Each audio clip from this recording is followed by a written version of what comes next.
Hi, and welcome to today's webinar.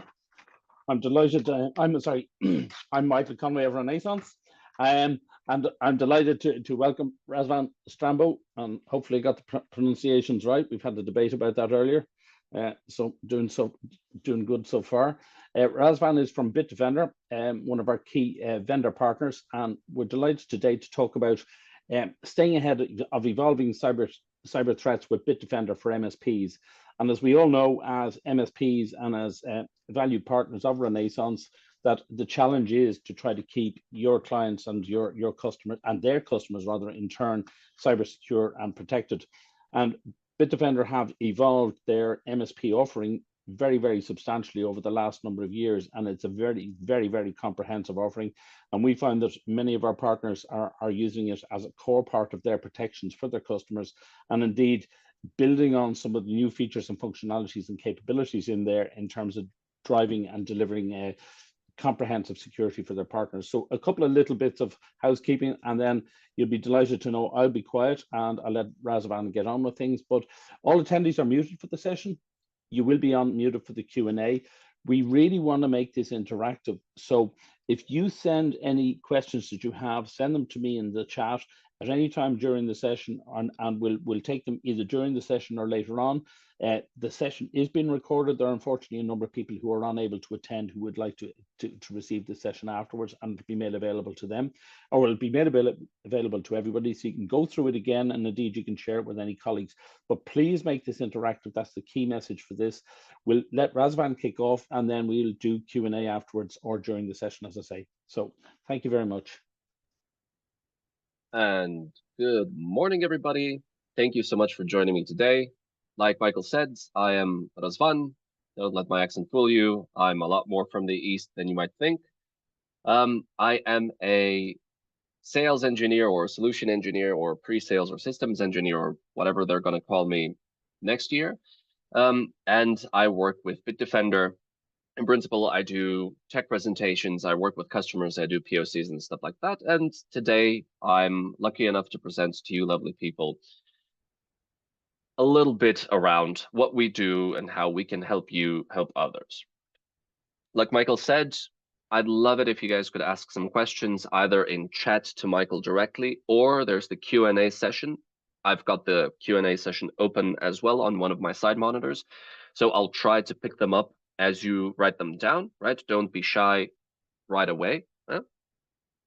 And if you do think that you want to have further questions later, right? Either you talk to Michael directly, or you can find me on LinkedIn. I am the only person with this name on LinkedIn, so feel free to look me up there.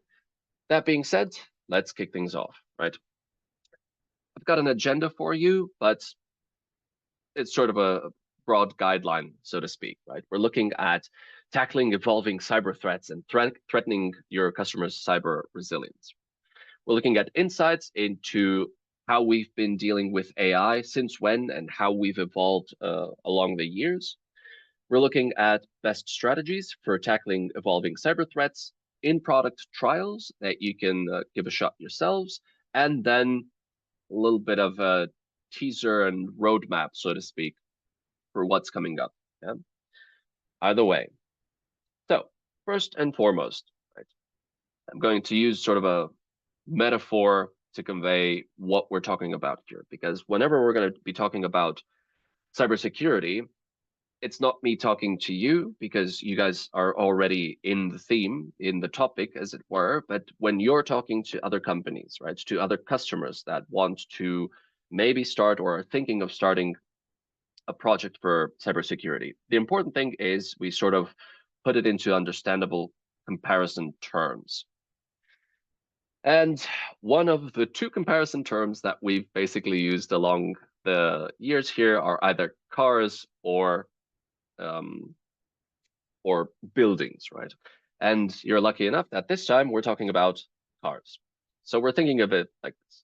If we're trying to secure a car, first thing we want to do is we want to keep things out of our car, right? We're looking to keep dirt, birds, bugs, whatever, right? Anything, otherwise anything could get in our car. It's just part of the world, right? So what we do is we close our windows and doors.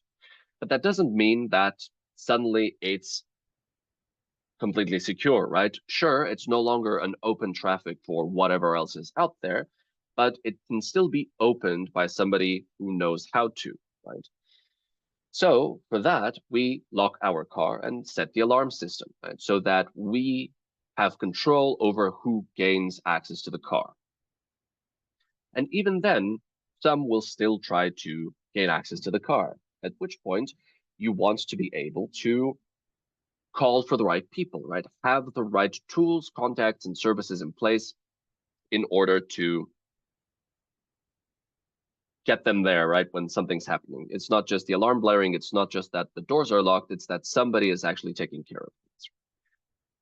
So in this comparison, right, we're looking at the fact that a successful security architecture means we are analyzing the attack surface and hardening the environment, right, which is in the concept of a cyber security attack, right? We're looking at a pre-breach, breach, and post-breach set of events, right? Pre-breach, we're trying to make sure that they don't have access easily inside in the first place, right? So we're trying to figure out how they can easily come in. And the more you'll work with us, and hopefully more and more, the more you'll see that we're aiming towards this prevention and hardening concept, especially this year, right? Especially with the things that we've got lined up on the roadmap. Second of all, we need protection, right? It's not enough that we've closed everything off. We need to make sure that we've got protection, detection, and response. And the detection and response nomenclature will pop up repeatedly because you'll hear words like EDR, XDR, MDR, EXDR, MXDR, and so on and so forth. Detection and response, right? And not just that, we're also going to make sure that we've got human protection, detection and response, right? Which we would normally just keep to the concept of a managed service, right? Managed detection and response, where we've got people looking at the car or the infrastructure 24/7 in order to make sure that it's safe. But maybe we also want somebody to test the systems out, right? We want somebody, a good guy, to try and break into the car to tell us whether or not it was easy to break into, right? At which point we could be talking about offensive services like red teaming or penetration testing. Either way, right? So if we're looking at what we're going to be doing, right? Enhancing security with overlapping layers. We're going to be talking about a base set of security measures, one of which is the most basic thing that we've heard about since we were kids, right? Antivirus systems, right? The antivirus system here at the center, which is not just antivirus, it's anti-malware with a little bit of machine learning dripped in. And part of the core systems, which we'll be discussing a little bit later either way as well, we've got this dark blue circle of elements, right? We're talking about behavioral monitoring, we're talking about content and device control, risk analytics, web protection, ransomware mitigation, anti-exploits, meaning we're looking at driver-based attacks, we're looking at network attacks, we're looking at zero-day attacks, a bunch of things that are included in the core offering through Bitdefender Graphics. On top of that, we've got all of these additional add-ons that we can tack on to the core solution in order to increase visibility, increase protection, increase understanding.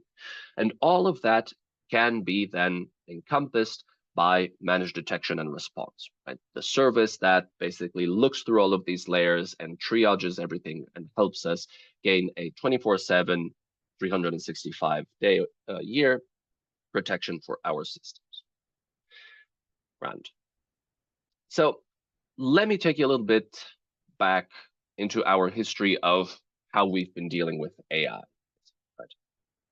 So we started working with AI models all the way back in 2008, right? So we've been incorporating artificial intelligence into our security solutions and contributing to broader community through our open research. Like half of our employees work in our labs, basically, and everything we were picking up from our own machine learning and AI understanding and testing, we were basically sharing and passing on the knowledge in order to help others also strengthen their understanding of how AI and machine learning can help with security.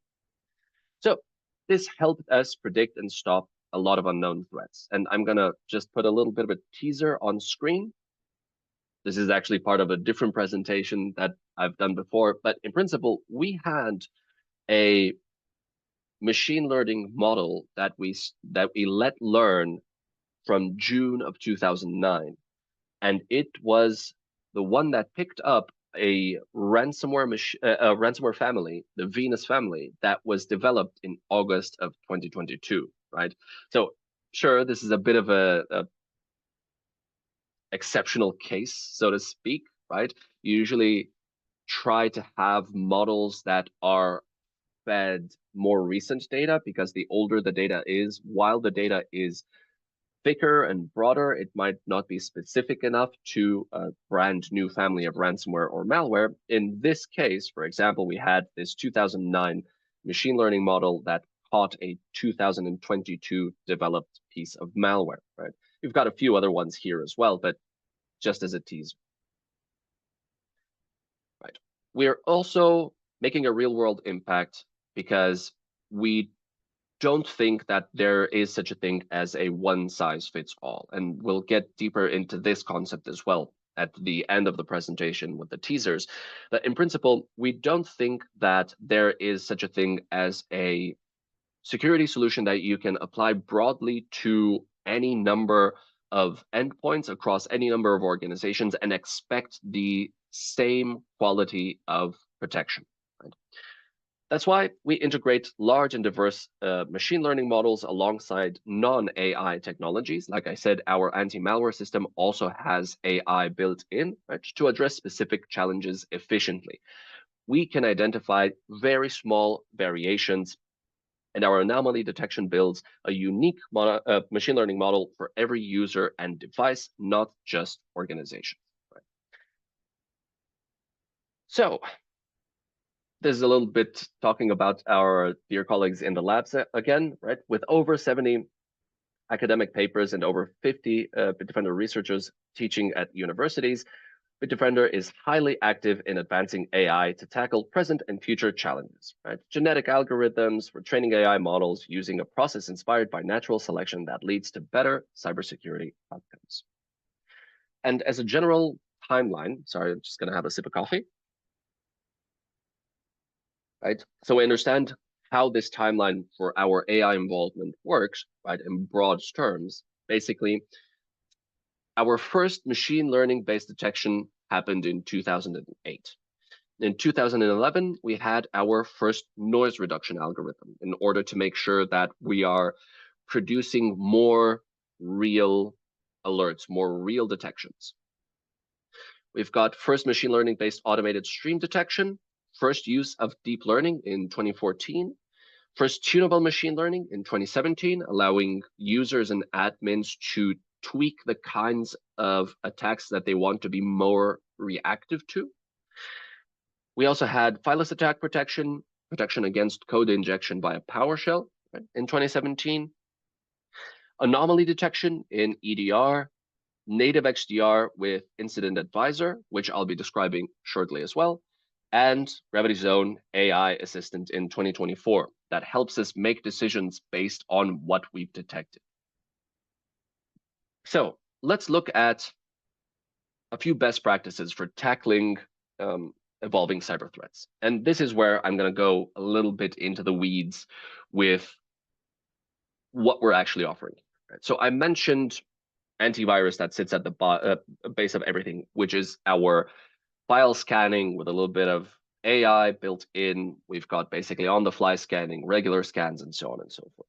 To that, we add risk analytics, which basically brings together operating system, browser, and network misconfiguration in the direction of policies that can bring risks or application vulnerabilities in the form of CVEs or even user behavior issues like old passwords or passwords that are not set to reset, or that they're weak, or that users leave their laptops open on unprotected networks, right?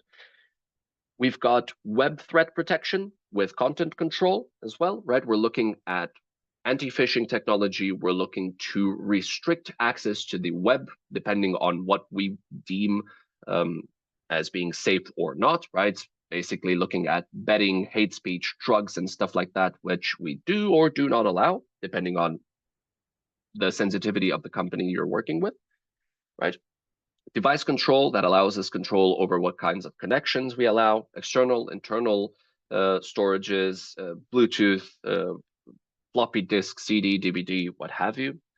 Exploit defense, basically attacks, protection against zero-day attacks. That helps us recognize when an update to a piece of software basically brings with it stuff like privilege escalation or LSAS detections that will tell us that somebody's using an unknown threat within that update to gain access to the system.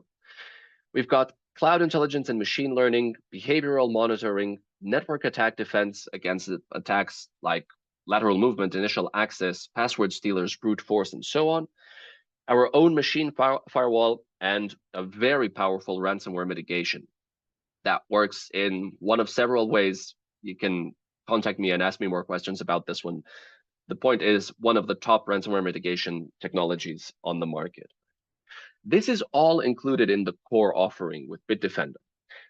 Add to that, we've got either advanced threat security that brings with it a more aggressive, tunable machine learning engine that allows us to look more closely at elements of targeted attacks or ransomware, as well as sandbox analyzer functionality, either for automatic pre-filtering of content or manual detonation of documents, executables, URLs, and so on and so forth. Right? We've got endpoint detection and response that requires advanced threat security before it. And endpoint detection and response means not just that we're looking at a broader spectrum of detections, we're also doing MITRE mapping so that we can map these detections to the MITRE matrix and say, great, these actually look as though they behave like a specific attack that we can recognize. Not only that, but it brings all of that MITRE mapping over to all of the other modules that we've been talking about so far. So we can say, great, it's also looking at detections from the web threat protection, from device control, from firewall, and linking them to MITRE attack techniques, as well as extended detection and response, where we've got additional sources of information like a network sensor or an Office 365 sensor, right? On top of which we can add managed detection and response. Mind you, the XDR is not mandatory for managed detection and response, but the EDR and implicitly the advanced threat security are necessary in order to get managed detection and response. Add to that, we've got all of these other add-ons here. Basically, we've got email security, which is a gateway that filters emails before they even get to your inbox. We've got patch management. We've got security for virtualized environments. We've got integrity monitoring for file integrity, more specifically, those of you that have to deal with ISO 27001 2022. We've got security for mobile devices, we've got full disk encryption, and we've got security for containers. Right? Now, talking about advanced threat security, these are the three additional elements that come on top of core when we talk about advanced threat security, right? Basically, fileless attack defense, which is protection against code injection or binary being written in PowerShell. We've got hyperdetect, which is our tunable machine learning that basically we say catches more real threats, but might tick off a few false positives. That's why it's tunable, and that's why we let it learn a little bit longer before activating it. And we've got the Cloud Sandbox Analyzer with automatic or manual suspicious file submission, forensic analysis, and so on. And to look at that, right, for fileless attack defense, let's say we've got a phishing email that somebody opens and clicks on or downloads a file, right? We download a file, it's a Word with a macro in it. The macro executes a VB script. The VB script in itself executes a hidden task in PowerShell that then downloads and runs a piece of software in order to gain access to the system. Fileless attack defense would basically pick up here, right? Between the VB script and the hidden PowerShell task, it would say, I've found a line of code or I've found a command in PowerShell that I think is malicious and I've taken action against it.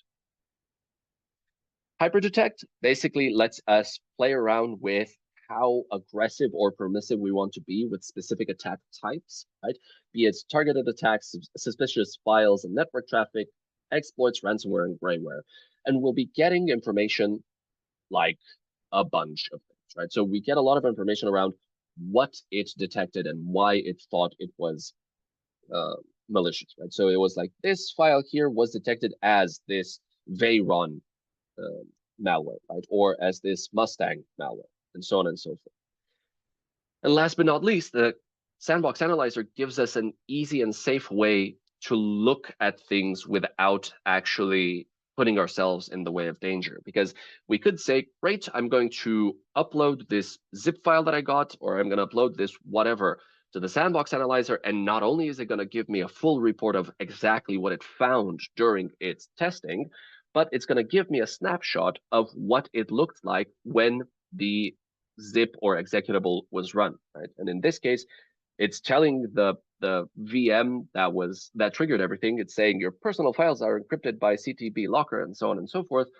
All fine and good. Luckily enough, we did it in the sandbox, so we're safe, right?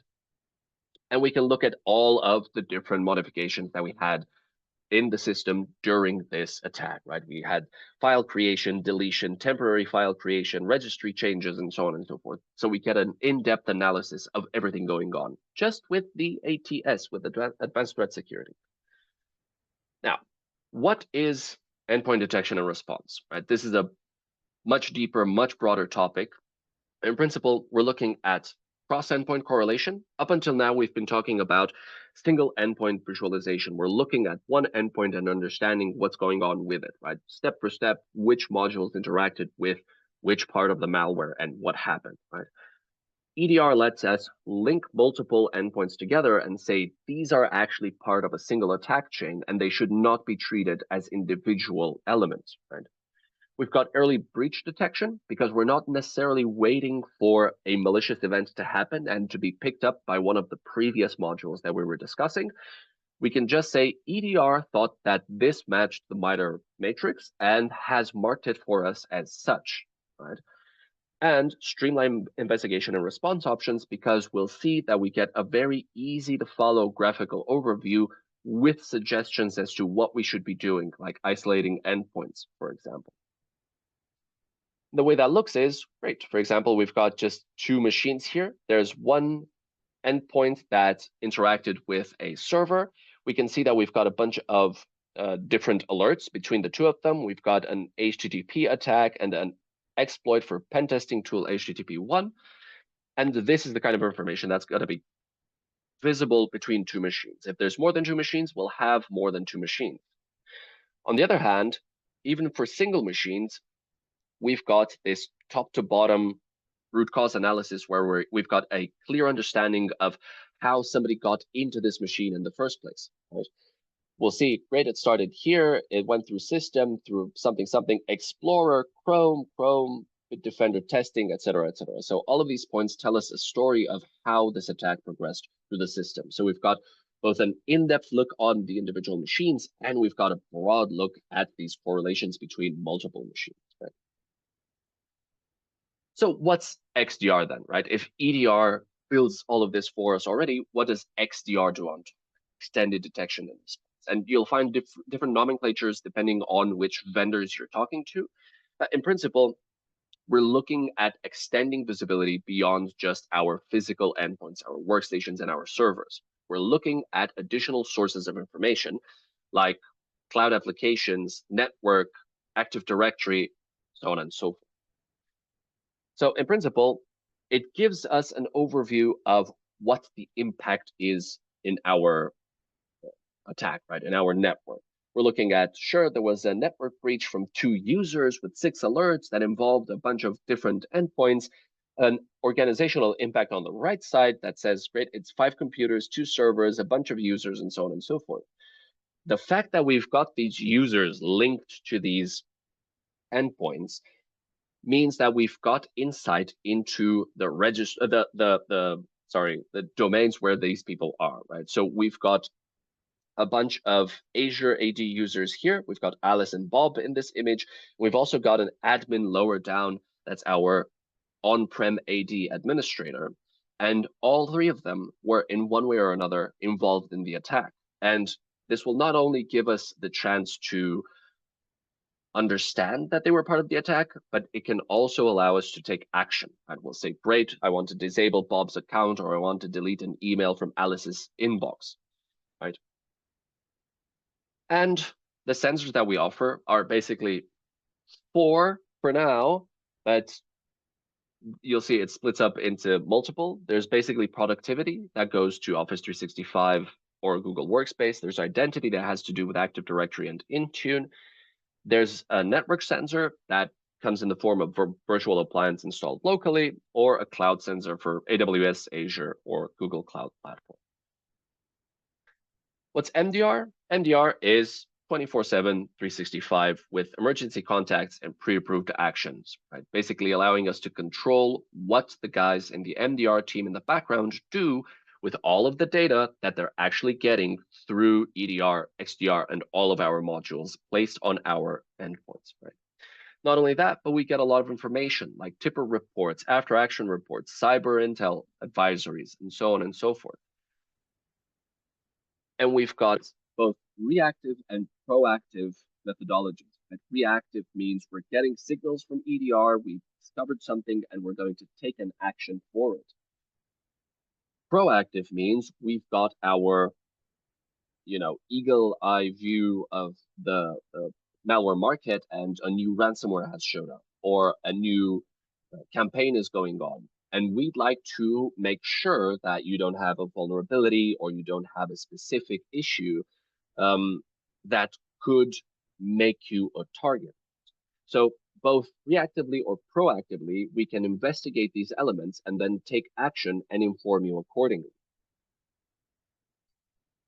If need be, we can also call you up. The idea would be that we've got these pre-approved actions that mean we don't really need to contact you for everything.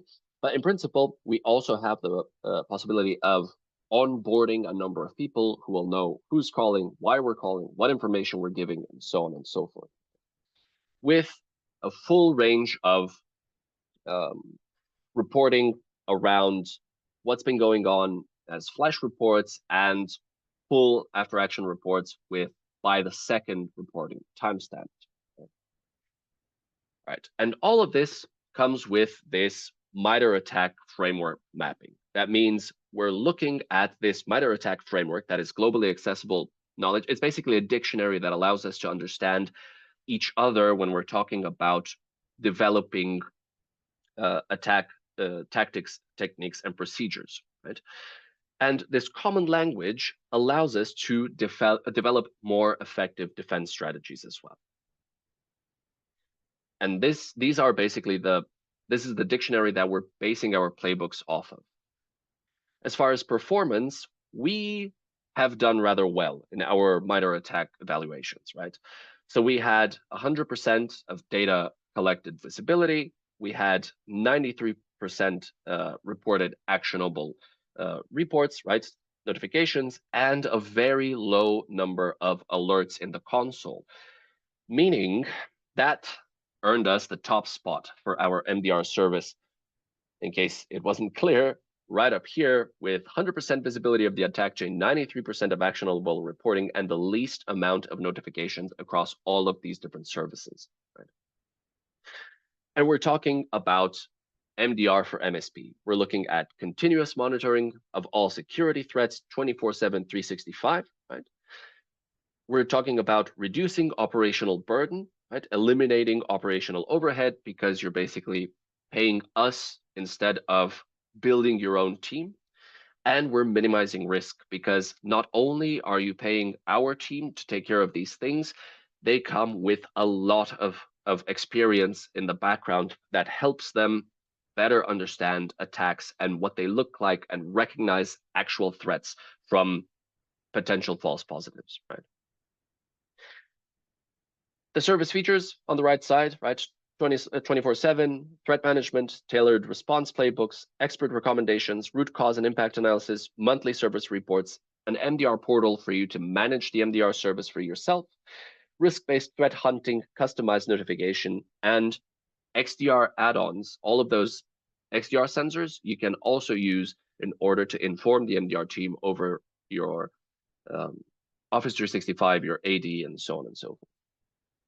So a part of these you can try already, right? We've got in-product trials for EDR and for MDR, right? So all you have to do is select the My Companies from the left side, right? Enable the filter to available for trial here for MSP trial status, at which point you will be prompted to go to the Products Hub under the specific company, right? And select the free trial that you want to enroll into, right? And in this case, for example, this company already has EDR, so the in-product trial that it's being given is MDR. If it had advanced threat security, it would be given both options for both EDR and MDR, right? And you just click on Start Free Trial, and that's that. Okay, so what are we looking to do more than just this for now, right? So this year, we're focusing a lot on hardening, on prevention as much as possible, and that goes hand in hand with compliance, right? And compliance is one of the sides that we're trying to develop most here. Basically, compliance for endpoints. We're looking at, for now, GDPR, NIS2, CIS-V8, SOC 2, and ISO 27001 2022. And we're trying to do scans in order to understand which sections we are not complying with, right? And how we can fix those. And the fixes actually go pretty easy because we can click on the specific compliances we're not okay with and just ask the Gravity Zone console to fix those risks by automatically changing policy rules in the background of those machines, right? The other thing that I don't see discussed often enough in our presentations is our cloud security posture management, right? So the CSPM Plus basically lets us have visibility over our cloud footprint, understand exactly what we're using in the cloud, because we've got these built-in scanners that tell us you've got this many machines, this many workloads, this many identities, so on and so forth, right? It allows us to resolve misconfiguration, right? It'll give us information around where our misconfigurations are coming from, which goes, of course, hand in hand with compliance, right? We're talking about a set of already built-in compliance standards that some very clever people in the background have built for us that allow us to say, great, I've got a cloud-based infrastructure and I've used it all to build my company. Let's see whether or not I am now NIST compliant or GDPR or DORA or PCI DSS compliant, as well as identity and access management, making sure that nobody has more access than they actually need to have in order to, the more restricted and closer to true needs access comes, the smaller your attack surface becomes, right? As far as key functionalities go, we should be adding Alibaba here as well, but in principle, we've got Azure, AWS, GCP, and Huawei, and Alibaba on the side. And as a last thing, before I let you lovely people also ask me some questions, hopefully, right? There's a few other things that we're working on, right? So we're working on, because I specifically said we're trying to build this prevention side of things to be on the pre-breach side of an attack. We're looking at external attack surface management, right? And preventive hardening and attack surface reduction.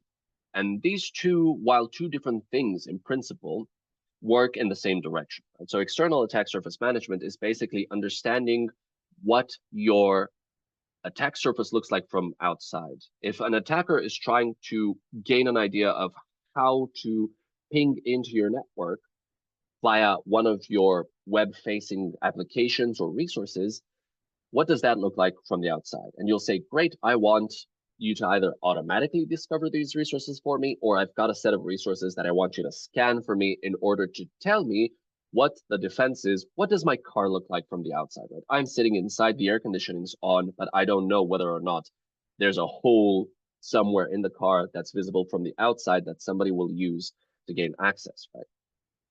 And the other one, which is Phaser, which is also upcoming, is a machine learning based activation or rather deactivation of specific functionalities on operating systems in order to ensure that we're closing down entry points that could otherwise be used for living off the land attacks, right? And mind you, I'll make a short plug here. If you want to understand a little bit more about our approach here, you can always go to bitdefender.com/masterclass, where you'll find more in-depth webinars and explanations around all of our technologies. But the principle is, for example, we've got PowerShell, right? Not everybody needs to work with PowerShell. So why don't we figure out by learning how each machine user couple works in order to say, great, when Razvan is logged onto this machine, he uses PowerShell an average of twice a week, right? Anything beyond that can be considered a breach, right? Or somebody from marketing suddenly starts using PowerShell, well, they won't be able to use PowerShell at all. So Phaser is going to be a adaptive approach to closing loopholes in our security structures to make sure that we're not allowing legitimate applications to be used for illegitimate purposes. It's a very powerful set of technologies that we're looking to present to you a little bit later this year. But again, you can either find me on LinkedIn, go to our masterclass sessions, or just write to Michael, right? Anyway, I've said enough. Please. Right to Michael. That's brilliant. That's a hell of a sort of a intro. Anyway, listen, Razvan, thank you very much. Listen, grab a cup of coffee there for a sec. I have a number of questions here. I love the way that. By the way, we've CSPM plus, we've EASM, we've PHASR. I'm going to have to go to a master class. I'm going to have to. Obviously, you wouldn't find those who know me. You wouldn't find me at a master class. It'd be too complex for me. What we love about the relationship with Bitdefender and what Bitdefender are delivering is a very, very, very comprehensive set of technologies which allow you, our partners, effectively to protect your customers. And it is really, and this is just a comment rather than a question, and I have some questions here as well. But the development and the evolution of the Bitdefender MSP platform to be really, really driving around compliance is something that we've seen our partners push us on and saying, listen, guys, their customers, your customers, effectively, you as an audience, your customers, they need to be compliant, whether they need to be compliant for ISO, whether it needs to be in NIS2, or even if it doesn't need to be a formal standard, they need to have compliance and they need to show good practice for cyber insurance. They need to show good practice for their investors, for their stakeholders, for their managers. And if they go up and say, listen, do you know what, we're doing things to a recognized standard, at least it's sort of, it gives them a level of assurance, and we're absolutely seeing that as being a driver. So we're delighted the way the Bitdefender platform is evolving to bring in more and more, the external attack surface management, those sort of things that are they're all coming down the line, but it's the comprehensive nature of integrating those, and that allows you as a partner to deliver some sets of solutions, reasonably basic level set to some customers, and a very comprehensive set to others. And I think that's the part that we've seen there. But anyway, listen, this is like a speech from me. One comment I also made, by the way, in chat, and it was, I'm delighted to see that Bitdefender have been using AI for over a long period of time. If you were to look at the marketing people out there, and you victimized the marketing people saying that they wouldn't be allowed to use PowerShell, but the marketing people out there, it seems to be an AI world suddenly. But it has been evolving over a long period of time. It's great to see what Bitdefender have been doing in that space. How long since when did you say 08, 09? 08. Yeah. That's a time back. But a couple of Yeah, questions here. sure. It was one question here which came in just at the end, and this question is: how many people in your MDR team, in terms of your response team, the people who are effectively available to our partners to help them in the event of an issue? Sure. There's a longer answer here that the MDR service itself is actually made up of several teams, like the customer success teams and the support teams. But the actual guys who are working with the security information and event management systems to triage alerts and everything are roughly 50 that are split up currently between two different locations, one here in Bucharest and one in Texas. And we're looking at the development of a third in Southeast Asia as well, where we'll bring in additional people for that, right? So we're actually looking to broaden that team as well.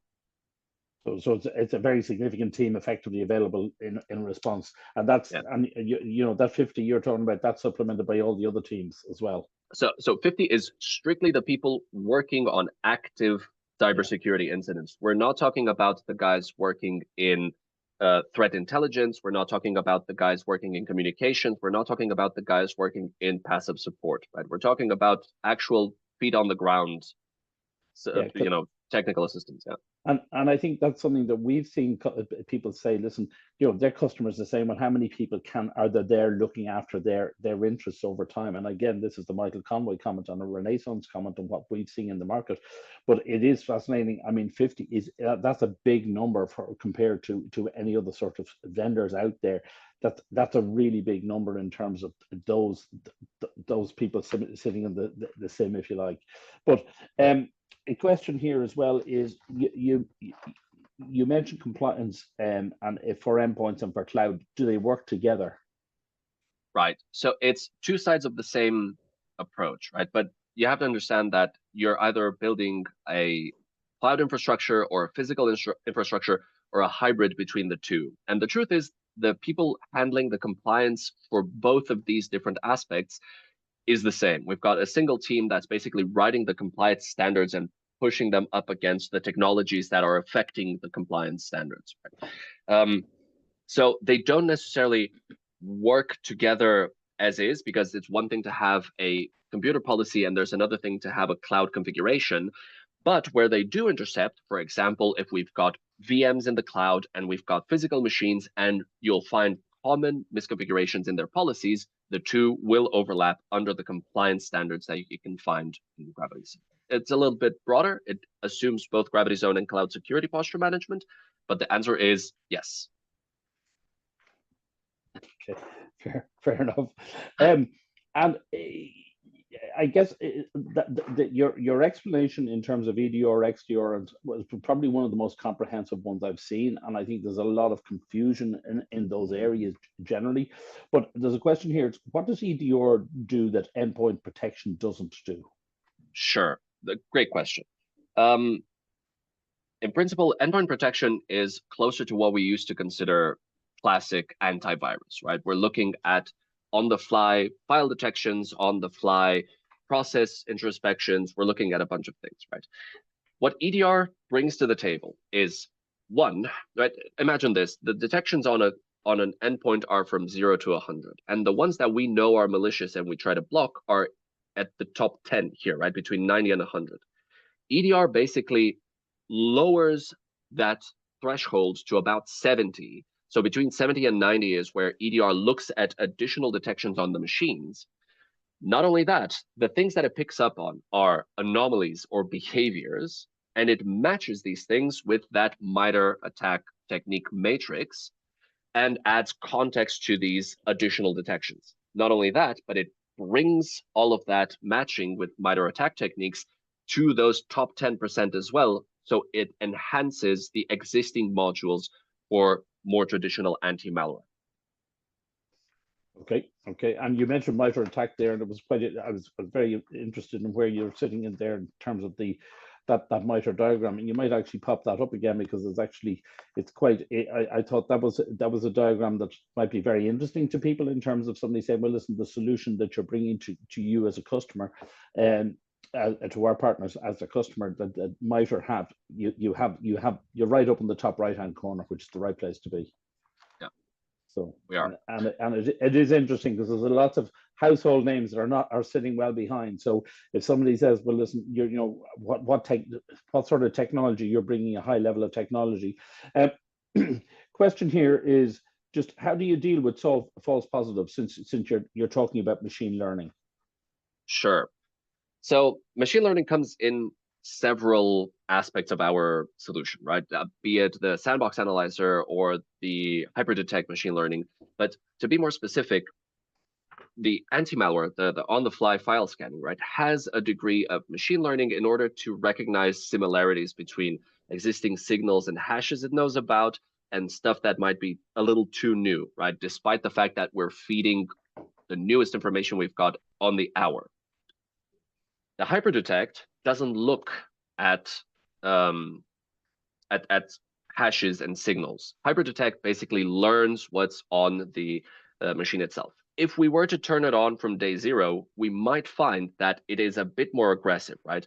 So say to this side of my hand, right, there's just malicious stuff, and to this side of my right hand, there's just legitimate stuff. Somewhere in the middle, traditional malware might miss a few signals, whereas unrefined machine learning might hit a few too many false positives, right? There's a mixture here. And the idea is that if you let the machine learning sit on the machine for, we say, about 1 to 3 weeks, depending on what the machine's used for, you're going to reduce this area of error by a lot, but you're also going to be covering a lot more legitimate threats and hit as few false positives as possible, right? Okay. I'm smiling to myself and thinking, what would be like asking you to do a presentation with your hands held still? But it's very effective, very effective. I think it's already difficult for me to not have a whiteboard here, just to go full college. I've got to be conscious. I'm on a proper professional webinar. I'll have to make proper remarks, but I think it is the effectiveness of that. So just and I think I guess there's one last question here, and it's probably what's the difference between EDR and XDR. I think you've probably explained it, but maybe in summary, what would you say Sure. are the key elements? Sure. So it's in the name, right? EDR is the endpoint detection and response. It's that MITRE ATT&CK technique matrix combination with the existing modules. XDR, we're basically extending this beyond the endpoints, right? So XDR covers a number of other sources of data, like the cloud applications, network, Active Directory, cloud, and so on, right? Also mobile, for example. So all of these things we can add in to add context and correlation to the existing detections that we've got through EDR. It's just more data, and the truth is that in today's malware market, we used to think, sure, we've got something in the cloud, we're going to do standard on-prem security, and whatever the cloud is going to be in the cloud. And the truth is, that's not enough anymore, right? You're either looking at everything, or you might as well not be looking at anything, right? Fair enough. Okay. Well, listen, I don't have any other questions. What I will say to the attendees and anybody who looks at the recording of this session, please follow up, enable an MDR trial, and contact myself, contact Razvan. As Razvan said, it's Razvan Strambo. There's nobody else of that name on LinkedIn. So contact myself, contact any of the Renaissance team, contact Razvan, contact any of the Bitdefender team, and we'd be delighted to follow up with you to assist you in that. And we can certainly get one of our tech people involved to assist you as well if that's required. But I think what hopefully you've got out of this, which is very clear, Bitdefender have a very, very comprehensive portfolio. And when you look at all the additional things, the cloud security posture management, the external attack surface management, and the prevention of hardening, the PHASR, I can't remember what all those letters stand for, but you know, this is an evolving platform. So this is a platform that will allow you to protect your customers now, and will allow you to broaden out and protect your customers from what they need to do going forward. So listen, thank you very much, and really appreciate everybody's time attending. And Razvan, thank you very much. Thank you for having me. Thank you.